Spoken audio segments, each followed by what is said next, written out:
A turning point in the war in Gaza amid a worsening humanitarian crisis and after some 37,000 deaths. The United Nations Security Council has passed Resolution 2735 calling for a comprehensive ceasefire deal to end the war in 3 phases. This is the 4th resolution that's been adopted on the issue by the Council since the conflict erupted last October. It has broken a deadlock that resulted from the U.S. refusal to pressurize Israel to halt its military actions. In an apparent policy U-turn, the U.S. tabled this latest resolution calling for a comprehensive ceasefire. Palestinians, including the Hamas, have reacted positively to the text, while Israel's Prime Minister Benjamin Netanyahu has called a permanent ceasefire a non-starter, and Israeli forces have continued to shell targets in Gaza.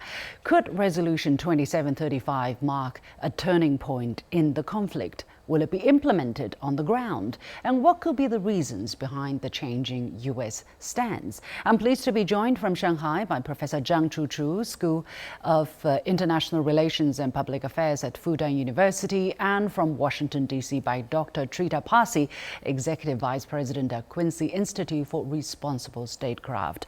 Welcome to both of you. To the point. So let's take a look at what China's permanent representative to the United Nations, Ambassador Fudan, told me just over the weekend, that's right before this latest resolution was passed.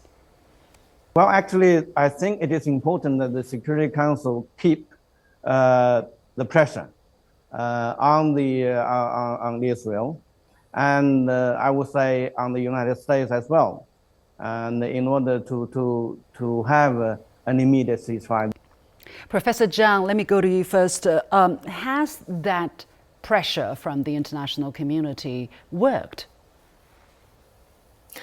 Right. So actually, I would say, right, there is some impact, but very limited. And right now, why is there this kind of resolution? I think we have to note that there is a big role played by the United States.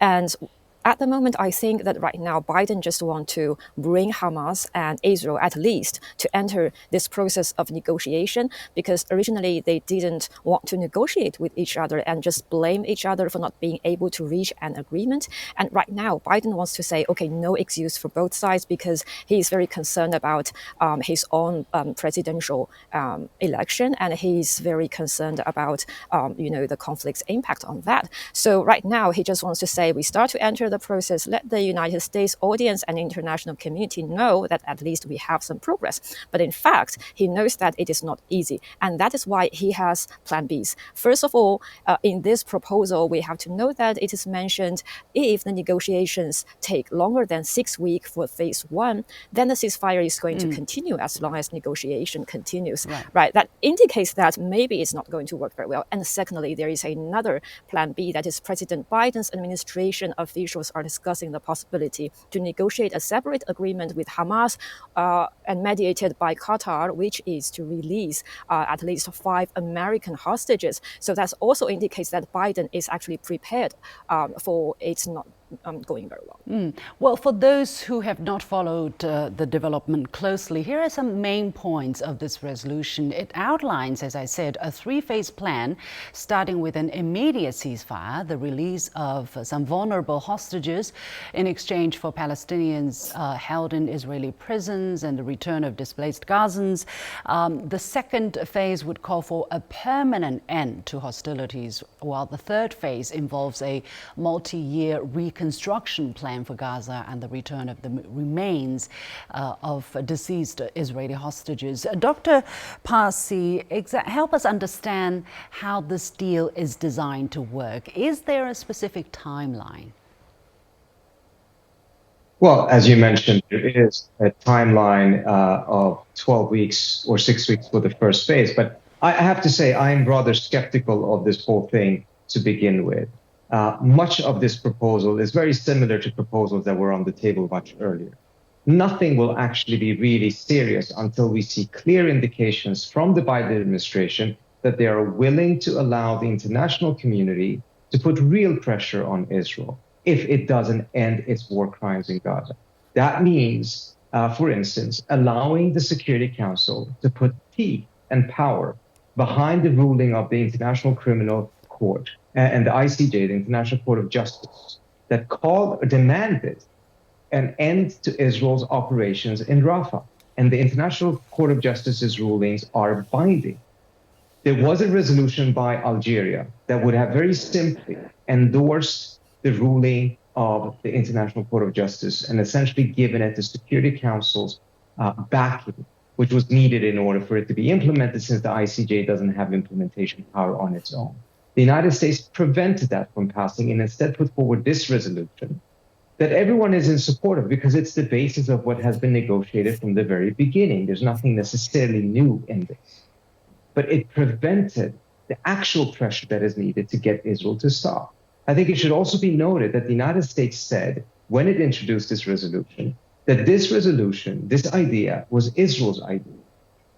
If that is the case, it suggests that the United States is only willing to allow the Security Council to pass a resolution calling for a ceasefire and the release of hostages if the Israelis allow it, if they themselves are putting it forward.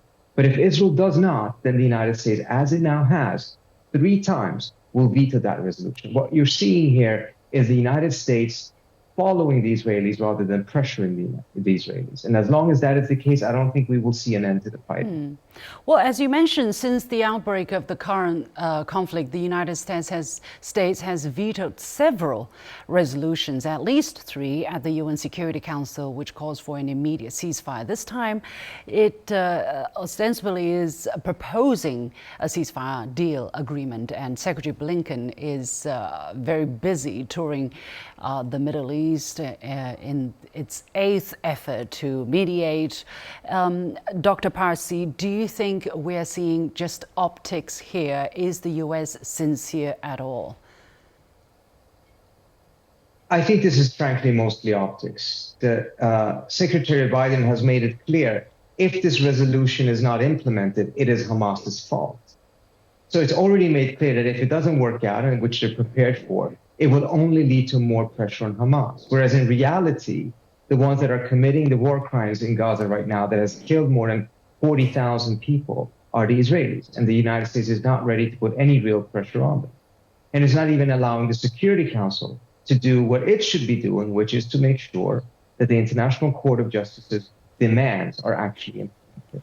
So I fear that we're not at that serious stage quite yet. I think we will reach it at some point, because the continuation of this war, the continuation of these massacres that are taking place has a devastating impact on Biden's re-election chances. He is not taking that seriously enough, but at some point he will be forced to. Professor Zhang, do you agree with Dr. Parsi's analysis so far? And if so, why do you think the U.S. is tabling this resolution now? Right, I basically agree with what Parsi has just mentioned.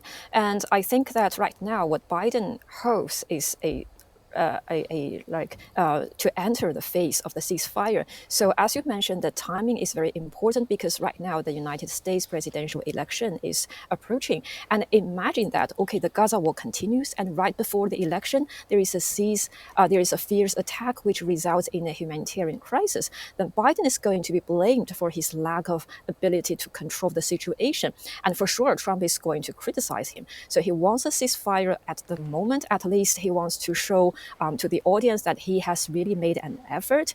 And if it doesn't work, it's not him that is going to be blamed. And his calculation is that on the one hand, he can show that, okay, he has some efforts. And on the other hand, if there is a ceasefire, and let's say the Gaza war is no longer a hot topic in the media, then later he can use some kind of other news, such as the deal between the United States and Saudi Arabia, to improve his image. That is what in his calculation. But as both me and Parsi has just mentioned, he knows that it is very difficult, since Netanyahu doesn't seem to be very interested in this plan, especially after Gantz, leaves the cabinet of Israel. Netanyahu now depends more on the right-wing faction, so he's very likely to take a hardline position. And plus, he believes that Trump's ascendancy to power is in his favor. And right now, we also see that Biden has not really taken some really serious pressure to show Israel, for instance. So what is the consequence, right? So is the United States really just buying time and claiming for the moment the moral high ground in doing this? I mean, from the reactions, Hamas has reacted positively to the statement, saying it welcomes what's included in the resolution, whereas the position of Israel seems to be very mixed, right? It could be Israel's ideas, but then Netanyahu's office has called a permanent ceasefire, not an immediate ceasefire, a permanent ceasefire, a non-starter. And Israel's representative to the UN did not say that Israel had accepted the terms, but that her country's goals in the war had not changed, that it would use military operations to free hostages as it did just 2 days ago. Exactly what is Israel going to do next? Dr. Parsi. I think what we're seeing Israel doing next is that it's escalating now the conflict with Lebanon. It's been increasing its attack on Lebanese territory. And I think that what this is suggesting is that Netanyahu has not only the incentive to keep the war going, he also has the opportunity to keep the war going. So even if there's a de-escalation in Gaza, Netanyahu is likely going to escalate matters vis-a-vis Lebanon. And he will keep the war going, knowing very well that it will hurt Biden and that it will increase Biden's chances of losing the election, which is in Netanyahu's interest. And Biden is at fault here, to be frank, because he has allowed himself to be trapped like this by the Netanyahu government. From the very beginning, his approach to the Gaza conflict has been to allow the Netanyahu government to take the lead on matters. Unless he changes that dynamic, and he has to change it in a dramatic way, he is going to be a hostage to Netanyahu's political calculations. So what's your prediction, Dr. Parsi, over the next weeks? Are we going to see a negotiation process? Are we going to see an immediate ceasefire? We have seen negotiations for the last 8 months, and I do think that the Biden administration will do everything it can to appear as if it is pushing for a ceasefire, hoping that that will be what will appease a lot of the protesters in the United States. But I think it's going to be a miscalculation, because at the end of the day, the protesters know very well it's not a matter of whether Hamas agrees or not. It's a matter of whether the United States continues to sell weapons and arms to Israel. That is how this war will end. And as long as Biden is not willing to do that, he's not really pushing for a ceasefire.